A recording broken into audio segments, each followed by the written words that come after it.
What's going on, everyone? Evan and Jordan from Battlehawk Armory, and today we are out at the 100-yard rifle range with some pistols. So Jordan, what do we have out here with us today? So currently we have two CMMG Dissents in two different calibers. Fairly new calibers to the game, I suppose. Primarily in the subsonic space. So they're two calibers developed primarily to be shot subsonic. That is 8.6 Blackout and 338 arc. So we wanted to do this test in kind of the most objective way we could. So we have two of the same model, CMMG Dissent, both ways.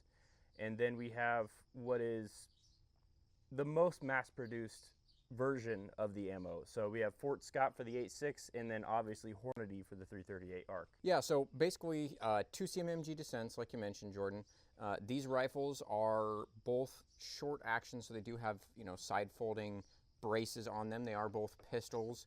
They are direct gas impingement. So for this test, we're going to be using the Dead Air Z-Max. So that's a suppressor that is capable of taking 338 caliber projectiles. And then we just wanted to kind of see what kind of accuracy we can get. What are the shooting differences between 338 and 8.6? Realistically, both of these cartridges are loaded using 338 caliber projectiles, so what you would normally find in a 338 Lapua Magnum or something like that. But in the ARC, it is in essentially a cut down 5.56 casing. So this CMMG Dissent in 338 ARC with the Z-Max on it is more similar to an AR-15, whereas the 8.6 Blackout is a 338 projectile in essentially what is a cut down 6.5 Creedmoor 308 casing. So this CMMG Dissent pistol is more similar to an AR-10. So AR-10 magazines, AR-10 size, AR-15, AR-15 size magazines. So we'll shoot a couple groups here. We have subsonic and supersonic ammunition with both. So we'll get these two pistols zeroed up. We'll see what the groups are looking like. We'll see what the velocities are looking like and what kind of power we're getting out of both of these two, what kind of accuracy we're getting out of both of these two, and just kind of see how 338 and 8.6 Blackout subs and supers stack up against one another, both in CMMG Dissents with the Dead Air Z-Max. I'm excited to see what we find. Yeah, let's give it a go. Let's do it. All right, so up first, I have the CMMG Dissent 338 ARC. I'm going to go ahead and get it zeroed up with the subsonic ammunition. So this is Hornady Sub X 307 grain ammunition, 338 ARC caliber.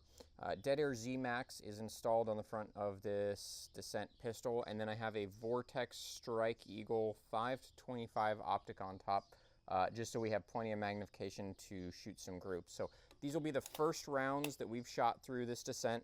Again, it is direct gas impingement. These have adjustable gas blocks.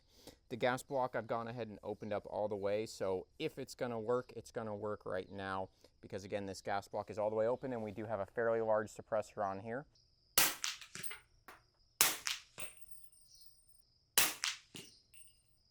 It's a hell of a group. It sounds crazy.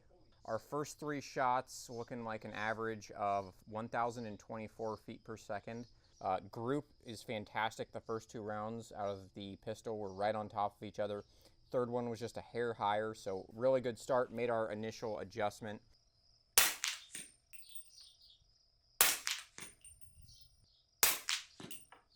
So we're 6 rounds in with the 338 Sub X. Gonna go ahead and call this largely zeroed enough to shoot groups. The groups that this pistol did print while I was zeroing were fantastic, outrageously good. Sound quality is sensational. This thing sounds killer. It is extremely quiet with this Dead Air Z-Max on there. Feeding, didn't really want to feed too well. Can't say I'm super surprised. These 307s are big, chunky projectiles. Took kind of a minute to get it up and running, but after the first 3 rounds, seems like it's working so far. Muzzle velocity across 6 rounds, averaging 1,027 feet per second. Again, very quiet, very good groups. So what we're going to do next, we're going to go ahead and shoot 5-round groups. I'll shoot 2 5-round groups with subs.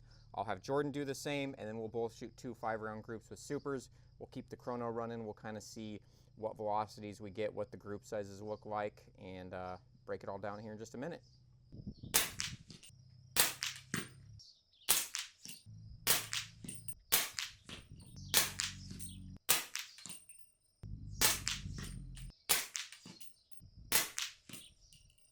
All right, so we are down at 50 yards at our target. So you can see here is my first two groups. So I was holding at the top left corner of this paster. That's my initial group that I was zeroing with. That is my second group that I zeroed with. I made a final adjustment to get me a little bit closer to the corner of that paster. This is all with 307 grain Hornady Sub X. At that point, hey, we were printing pretty good groups. Still had some issues with getting the Dissent to feed, Jordan. But at that point, I called it good, turned it over to you, and you shot two groups with the 307 grain. And what did you kind of think? I was very excited seeing your zeroing groups. I was super stoked. I thought this thing was going to make me look good, and it really did in the beginning. I think I've stacked 3 here. Mm-hmm. I don't know if those were sequential. I think it was 1, 2, and then I threw one of these out here. And I came back to the group, which I'm like, okay, maybe I jerked the trigger, one off. Right. And then the next one I sent came all the way out here. And the next group after that kind of devolved even worse. Less of a tight group. I mean, you still got 3 pretty tight right there, but overall, just not quite the tighty group you were getting on zeroing, which I was looking forward to. And then you shot your groups, which kind of confirmed it wasn't necessarily just me. Yeah, and I mean, so this was my first group. Again, I was holding at the top left corner of that paster. So I had a very precise aiming point, kind of bracketed that paster with my crosshairs. There's my first 5 rounds. I did have a lot of feeding issues with my first 5 rounds. I had to mortar out like every other round. So it's hard to say if some of that doesn't account for some of this. My second 5 rounds, the Dissent worked a little bit better. The group looks a little bit better. Essentially have 2 rounds, and then kind of a flyer down low. Still not quite as good as what we were getting when we were just zeroing.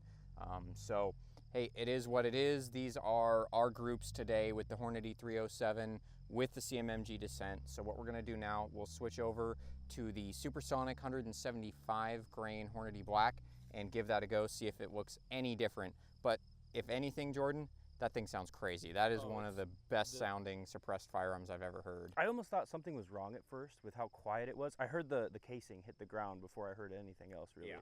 It was very, very odd. Yeah, and hearing just the projectile smack dirt down range is the loudest part of the whole thing. That 307 is definitely a bowling ball down there in the berm. So pretty cool, having a bit of fun. We'll go ahead, we'll top those mags back up, shoot some more groups, plug on.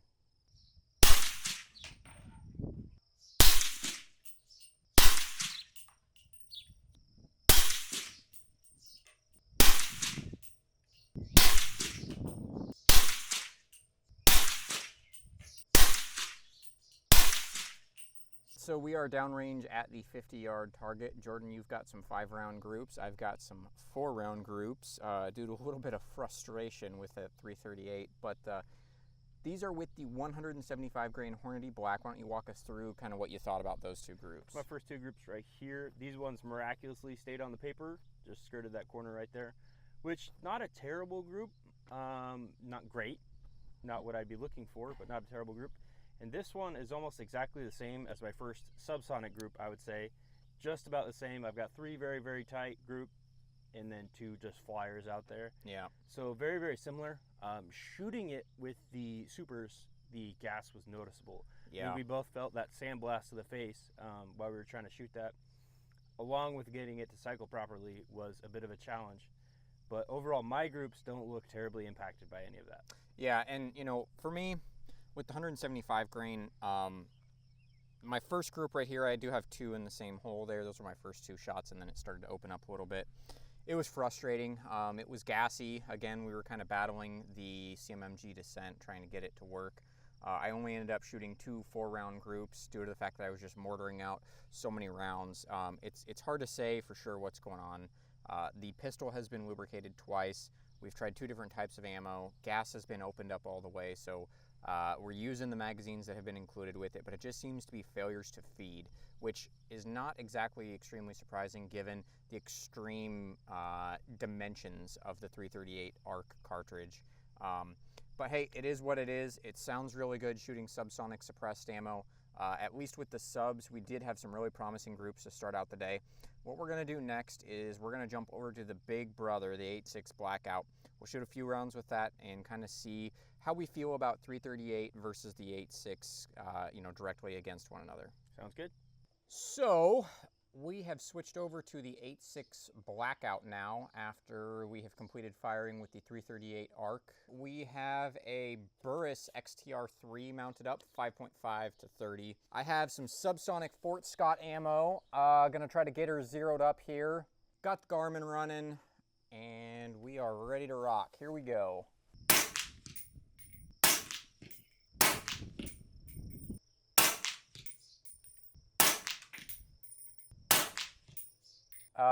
Another sensational group for zeroing. That one was actually dead on the money. What we're going to do now is we'll fill these mags up with 5 rounds of subsonic each. We'll have Jordan shoot some groups, and then I will do the same, but we'll keep the chrono running.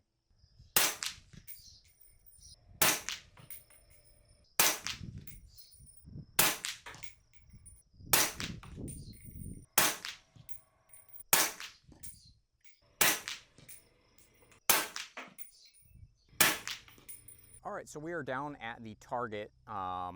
So switch over to the 8.6 Blackout, Jordan. This was my first group, just trying to get that Burris optic zeroed. There was my second one.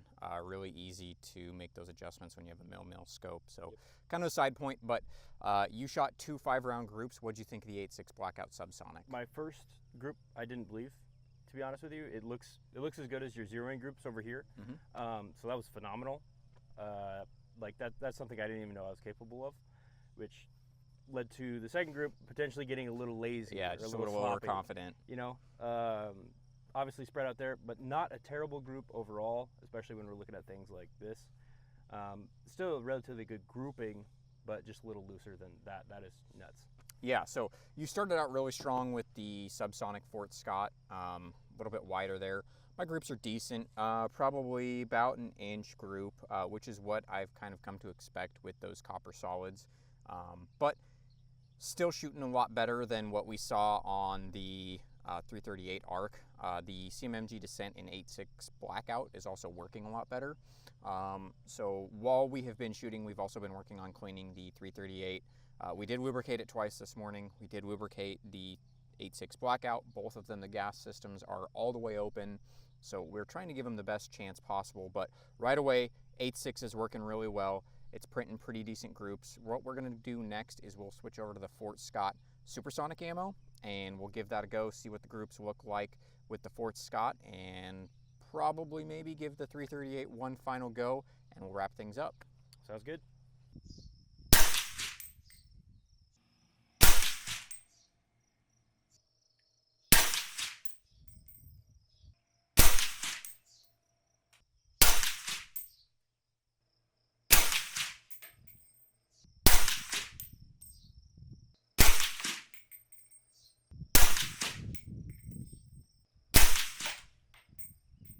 All right, so that is rounds complete for the day, comparing the 8.6 and the 338.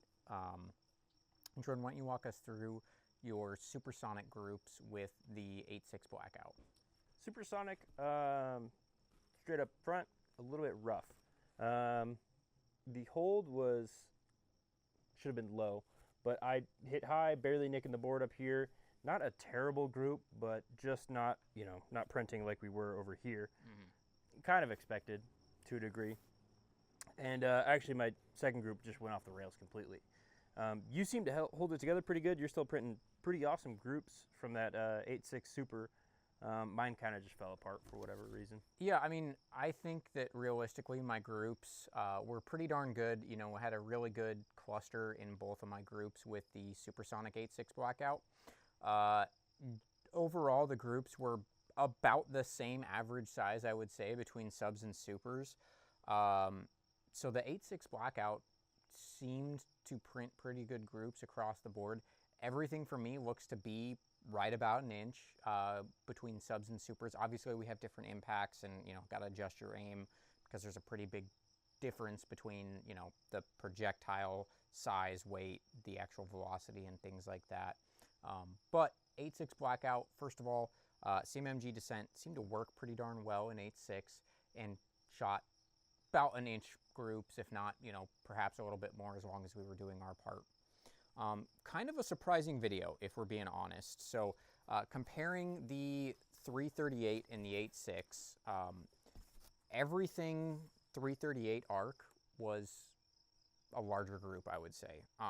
Subs, supers, they all seem to just generally print a little bit larger groups.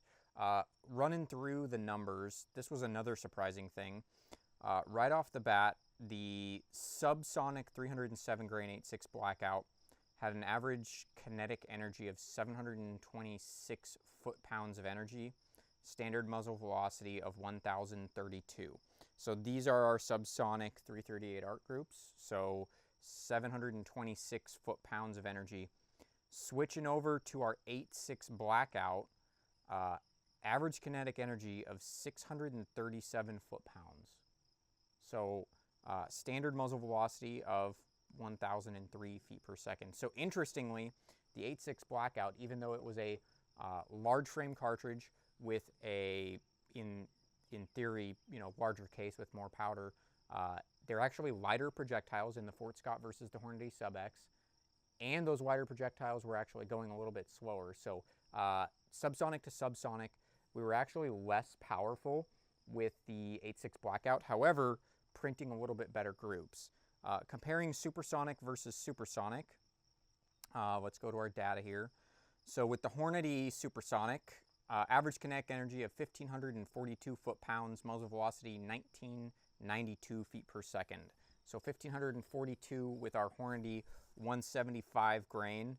And then when we roll over to the Fort Scott, 1,296 foot-pounds of kinetic energy on average. So once again, we're significantly less kinetic energy. Average muzzle velocity of 1,576. So interestingly, the 338, which I came into today kind of expecting to like a little bit better. I generally like smaller, lighter rifles, pistols with lower recoil, smaller cartridges just tend to be a little bit more shootable. Generally printed worse groups, but was the more powerful of the two cartridges. And it didn't work super great, which we'll kind of circle back to. 8.6 for me generally shot pretty good groups and was the less powerful of the two cartridges. So I think that's pretty interesting. But what were your thoughts kind of to wrap up the day? Well, to your point, the 338 arc subsonics sounded great. They were pretty nice to shoot. Mm-hmm. The supers were night and day difference. Yeah. The supers, I don't want to say they sucked, but they kind of sucked to shoot compared to the subs. The recoil impulse was dramatically different. The amount of gas coming back in our face, wildly different. Whereas the 8.6 was more or less comparable, Yeah. Obviously, you expect a difference from subsonic to supersonic, but the 8.6 was more consistent in its recoil and its gassing, I think, which probably led to the groups staying more consistent. Yeah, and aside from that fact, kind of a little bit of behind the scenes, this is not our first trip out with the 8.6. So this, I think, is our third trip to the range with that 8.6 Blackout. The first two times we went out to the range, it just really wasn't working that well. Had a lot of kind of goofy issues. We haven't really changed anything. It's the same suppressor. It's the same CMMG Dissent pistol in 8.6 Blackout. We have cleaned it twice. We made sure that it was lubricated before we started the day. And in fact, the 338 ARC is a new cast member to us here at Battlehawk Armory. Again, it was cleaned, it was lubricated, so it really did have a good chance of running. Perhaps more testing needs to be done, right? Again, we oiled it, I think, twice while firing it today to see if it would start running a little bit better. You did try to clean it as well. Obviously, two different types of ammunition, and it was failure to feed. It didn't seem to want to chamber those rounds, which again is not the most surprising thing in the world to me because they're kind of a goofy shape. And maybe it just needs another trip back to CMMG. I've got a pretty good hot streak going of pulling broken firearms out of boxes, even though they're brand new, and or breaking them. So again, things happen. CMMG does have a really great warranty. We're definitely going to explore that 338 ARC a little bit more, see if we can't get it running. But at least ballistically, we were able to get some information out of today. Muzzle velocity, group sizes, things like that. And again, to your point, today was my first time shooting a 338 ARC. those Hornady subsonic 307 grain projectiles sound incredible in that Dead Air Z-Max suppressor. So if for no other reason, I am still interested in 338 ARC just because the subsonic ammunition sounds fantastic. So I learned something from today. It's definitely an interesting trip to the range. I hope that this was helpful for all of you guys if you're trying to evaluate some of these other newer cartridges of the subsonic variety, what they may be useful for you. Like I said, a little bit more testing to be done, but definitely a good start. If you guys have any questions, if there's anything that you would like to see in the future, especially as it pertains to 8.6 or 338 ARC, go ahead and leave those in the comments below. We do read them. We do listen to your suggestions, and we'll look forward to seeing you guys here shortly for another video. Thanks for watching.